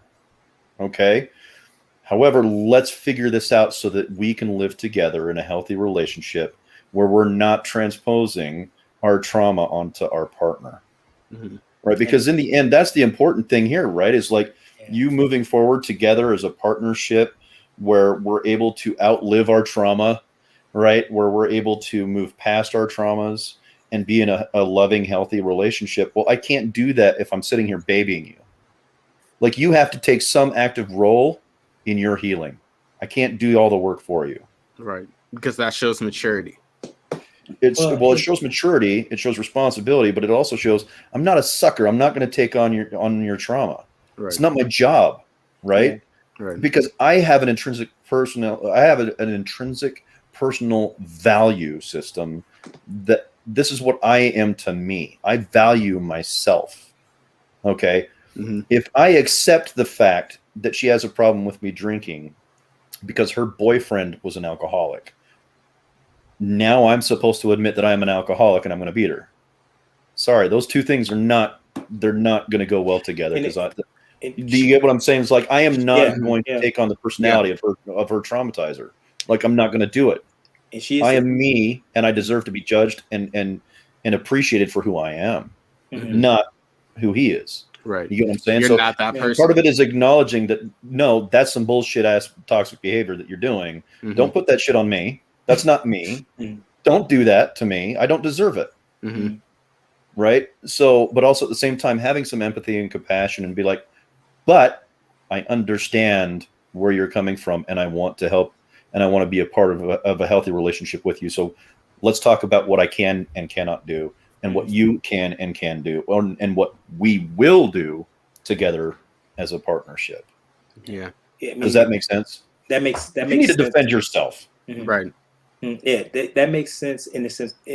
And I think when we are talking about, when I mention the button and desensitizing that button, that's exactly that. It's showing that you're not giving that button so much power to whereas it's your reaction now is going to be towards someone who has no fault in what caused you to feel like Right. emotionally, I don't ever want to feel this again. Let me store this in here. And if anybody triggers it, they're going to get a certain they're gonna get something from me, right? Right. Are And you yet, are Lash you out. are you talking about cognitive behavior therapy when you're talking about like desensitizing that triggering button? it's what. So I usually Because I it sounds use a it a lot lot. like it. That's why I ask. I use a Mhm. lot of you know, when we're dealing with trauma and we are desensitizing whatever it is that may cause them to feel a sense of threat. You know, Mhm. individual who can't go to, you know, into large crowds anymore, right? And we Right. challenge that by having them go to like a Walmart or something, somewhere, you know, where there's a lot of people, a lot of traffic, and they Mhm. start to realize every day that they go there for 5 minutes, 10 minutes, 15 minutes, and they start to, you know, start to desensitize, you know, that Exposure therapy. exposure, right? Prolonged Right. exposure. So, but in this sense, where for couples, in order for them to be successful in a new relationship, you know, or just in a or want to have a healthy relationship, when we talk about communication, one of the biggest pieces that have to come out of that is recognizing what's in my box and being able to articulate that to my partner and vice versa.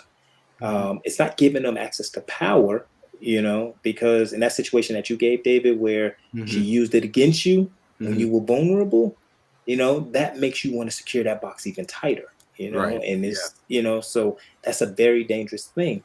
But to iron those things out before you even get on a knee, to iron those things out before you sign that paper and all of those, you know, Mhm. you want to, you really do want to vet and make sure, and I strongly encourage relationships, um, if they want to start off on the right foot, you know, that they vet these different um,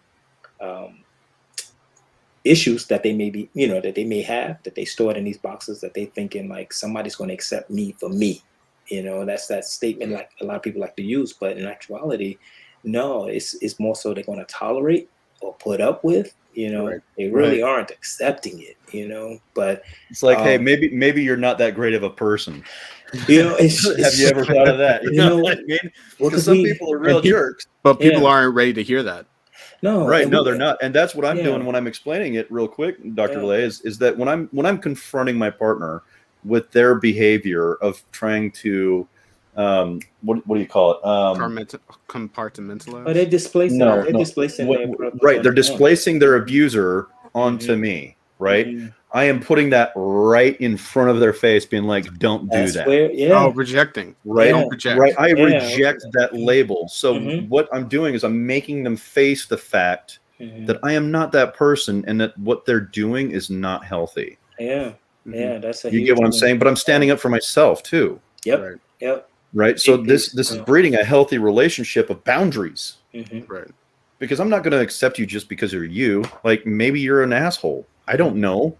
I don't want to accept that. Like I Right. want to get to know the real you. And this is why communication in a relationship, especially at the very first, talk about all the nastiness that you can think of, like the horrible experiences you've had, talk about the triggers you've got, talk about the things that affect you, talk about the things that piss you off, talk about the things, just the ugly nastiness of your relationships that you've had in the past, and Hmm. identify what you want in the future. Do that the first week you're together.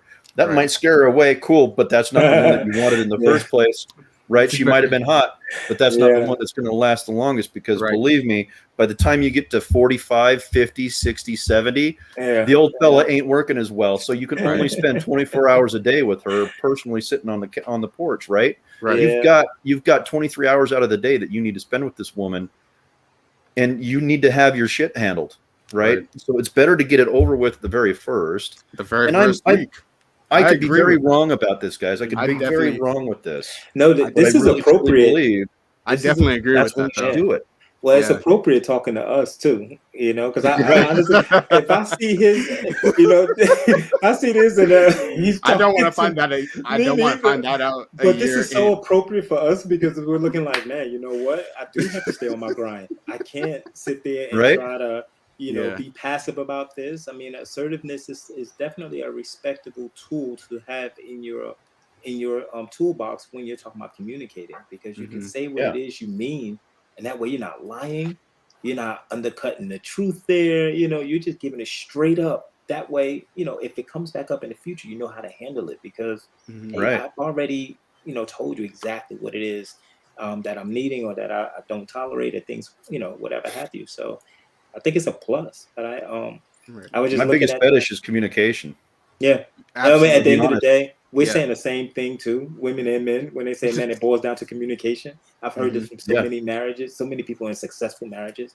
It comes down to communication, and Yeah. they're absolutely right. Whether it be roles, whether it be the emotions, whether it be skills as it relates to what you're going to do versus what I'm going to do. When it comes to values, everything has to be communicated, and it can't be Yeah. a "you should know." You know, Yeah. Right. well, in year 20, you should know. I know we Nobody. evolved, but by year 20, it's like, man, you should I was really about to know. He's say 29, nobody's man. psychic, But but Yeah. by year 20, you should be psychic. yeah, you should know Right. better. Well, you know. that's something important too. Is like we're always, men are always taught that we need to know what our woman wants. Mm. Yeah, yeah. You're nuts. I am not a mind reader. Don't treat me like I'm a mind reader. I have no idea. Right. And that's why it's important for you to tell me what the hell is going on. And this is why I added that part into my speech Mm. on the summit, was that men, you cannot expect men to identify and acknowledge a feeling or emotion that they themselves were not taught to recognize. Exactly. Right. Yeah, Or that's worse, yeah. we were taught to suppress it. Because Yeah. now, if we were taught to suppress it, why weren't you? Mhm. It ain't a big deal to us. Why is it such a big deal to you? You Yeah. get what I'm saying? So Yeah. Because it Oh, was yeah. made it a breeds big this deal. really bad situation. It breeds Right. a real bad situation that we're not going to be able to get past. So it's important for us to be open and honest with each other. And it's not about being brutal honest, right? You can sugarcoat something really nasty and it can still come out and you can still deal with it, right? Because you have to have a certain level of compassion with your partner. Mhm. You know what I mean? Like you could be like, man, your feet stink. Hmm. Right? You could say that, or you could say, hey, babe, I have a foot fetish and I want your feet clean tonight. That's so passive. Right? I am It's not so doing that. passive, right? But you get my point. I There's do. more than one way to I tell think- someone something Right. harsh. Like Yeah. Me in that personally, I would have been situation- like, hey, I really love your feet and I love you so much. But I gotta tell you, your feet stink. right. Yeah. But I Oh, still yeah, love laughing, but I you. get I it. still love I get it. you. I In love that the person situation, that those feet are attached to. I would say, hey, babe, let's take a shower. Let's work on those feet. That's still Like- passive. That's so passive. It's I still am not passive. teaching men to be passive Yeah. at The all. reason why is because she doesn't We're know good why. at being passive. You want her to know why. Yeah. Yeah, you want her to know why her feet stink, right? I'm gonna be Because assertive. she's just gonna think. Sorry. I'm gonna be assertive with y'all right now. Is that it's like 6:30. Yeah, I was just about And ready I to say gotta- we're coming up at 2 hours, and we Yeah. should probably end I this. gotta right. yo look. I gotta go be with the family. Right. Yeah, I gotta same go. here. Same here. Hey, I So, appreciate like, you guys. I appreciate let's just you end all. real quick here, guys. Yeah. What are your main thoughts on today? Mm. Both this conversation and the conversation we had earlier, and what you look forward to in the future. Mm. Yeah, big shout out to the coach. Thank you so Oh, hell much yeah. for finding me. Yeah, Absolutely. I found her on LinkedIn and just communicating with her. And when she called me and told me that she's running this, and I was like, man, I really want to be a part of that. Really the movement. And that's what I think this is all about. Yeah. It's a new movement. We're telling our story. We're actually controlling our narrative. And the more we do this, that narrative starts to really tell the truth. And it's not being controlled by those who trying to capitalize or whatever, because we have feelings, and our emotions do matter. So we got to take care of them. So I think we should continue to put forth an effort on managing our emotions, respecting our emotions, not giving them power when we know that they can be destructive in so many different ways, but taking those tools into these relationships, whether it be at work, whether it be, with a significant other, so that we can reduce some of the things that these wicked problems that men tend to head. I mean, that being suicide, jail, prison, homelessness. I mean, the list goes on and on.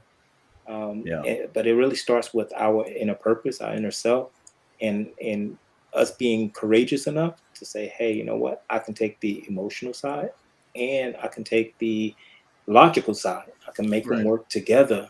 And my masculinity, my state of masculinity is not going to be in question because I know how to handle myself emotionally, Mhm. So Right. I think that's the biggest piece. And moving forward, we should just stay on that and harp it into the minds of a 6-year-old, you know, so that by the time they Yeah. get our age, they're gonna be talking about something different. I don't know what, but you know. Also, I wanted to say I think that differs. It I wanted to say about that. It probably differs throughout generations or between generations because I feel like we've found a lot more problems now than there were maybe back then. Or like Oh, we brought them maybe to light. Yeah. yes, exactly. Yeah. Mhm. Yeah. Yeah. Yeah. So just that. Mm.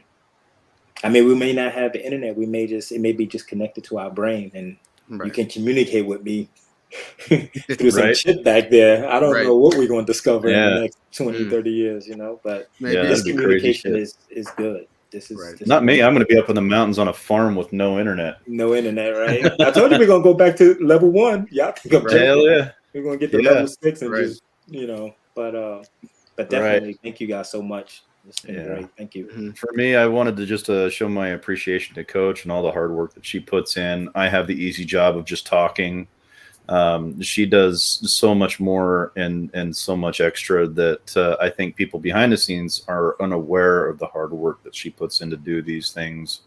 You know, the work that she put in just to do the summit today was amazing and intense.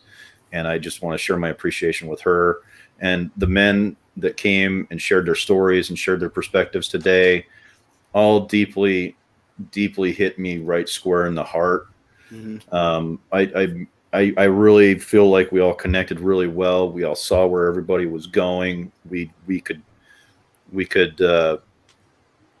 attach to the experiences of others in some ways.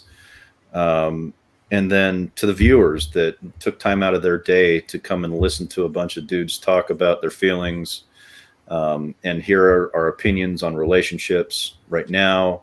You guys are amazing. We wouldn't be able to do this without you. And I think I can speak for all of us when we say we love you and thank you for coming and we appreciate you. Absolutely. I just want Yeah. to say thank you so much to Coach for bringing me on, for having me here. Thank you.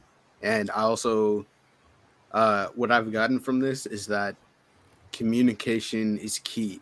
And if you don't know how to communicate your feelings or certain feelings, you need to reach out to somebody so that you can learn how to communicate those feelings.